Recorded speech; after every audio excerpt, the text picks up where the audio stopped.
Hi అండి, welcome to మన garden మన వంటలు. ఈరోజు మనం గంగవాయిల కూర హార్వెస్ట్ చేసి అలానే మన గార్డెన్లోనే వంట చేసుకుందాము. గార్డెన్ నిండా గంగవాయిల కూర ఉందండి, ప్రతి కుండీలో వచ్చేసింది. ఇదంతా హార్వెస్ట్ చేసా ఒక సగం వరకు, ఆకులన్నీ తీసా. తర్వాత పూత వస్తుందండి బాగా, పువ్వులన్నీ తీసేసి నీట్గా క్లీన్ చేసుకున్నాను. చిన్న చిన్న కాడలు కూడా వేసుకోవచ్చు, పప్పులో టేస్ట్ బాగుంటుంది.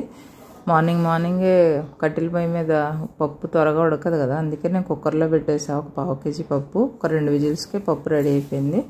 పొయ్యి వెలిగించి ఇప్పుడు మనం పప్పు రెడీ చేసుకుందాము. ఒక 4 స్పూన్ల ఆయిల్ వేసా, తర్వాత ఒక 4 వెల్లుల్లి రెబ్బలు, అలానే తాలింపు సామాన్లు, ఎండుమిర్చి, కరివేపాకు, అలానే ఒక ఆనియన్, ఒక 4 పచ్చిమిర్చి వేసాను.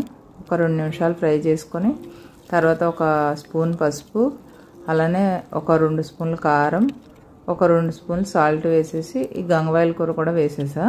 ఒక్క నిమిషంలోనే అది మెత్తగా అయిపోయింది, చాలా ఫ్రెష్గా ఉంది కదా. అలానే ఉడకబెట్టుకున్న పప్పు కూడా వేసేసి ఒక చిన్న నిమ్మకాయ సైజు చింతపండు నానబెట్టుకున్నాను నేను. ఆ చింతపండు మీకు ఇష్టమైతే వేసుకుని, లేదంటే మామిడికాయ వేసుకున్నా చాలా బాగుంటుంది. తర్వాత చింతపండు రసం తీసేసుకొని కొద్దిగా పలచగా చేశాను నేను పప్పు. మీకు ఇష్టమైతే గట్టిగా ఉంచుకోండి. ఒక 2-3 నిమిషాలు ఉడకనిద్దాము మూత పెట్టి పప్పు.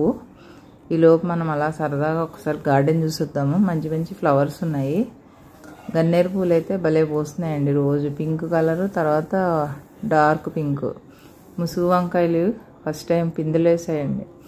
నెక్స్ట్ హార్వెస్ట్లో మనం మన పొయ్యి మీదే వండుదాము ఈ ముసుగు వంకాయలు. దొండ పూలు చూడండి ఎంత బాగున్నాయి కదా. ఈ 100 వారాలు చూడండి ఇంకా అందంగా ఉన్నాయి. పప్పు రెడీ అయిపోయిందండి, ఇంకా మనం కట్టెలు తీసేద్దాము, ఎందుకంటే ఇంకా చిక్కగా అయిపోతుంది బాగానే.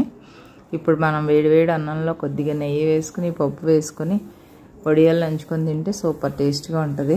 అలానే ఈ వీడియో మీకు నచ్చితే ఒక చిన్న లైక్ ఇవ్వండి, షేర్ చేయండి, సబ్స్క్రైబ్ కూడా చేయండి.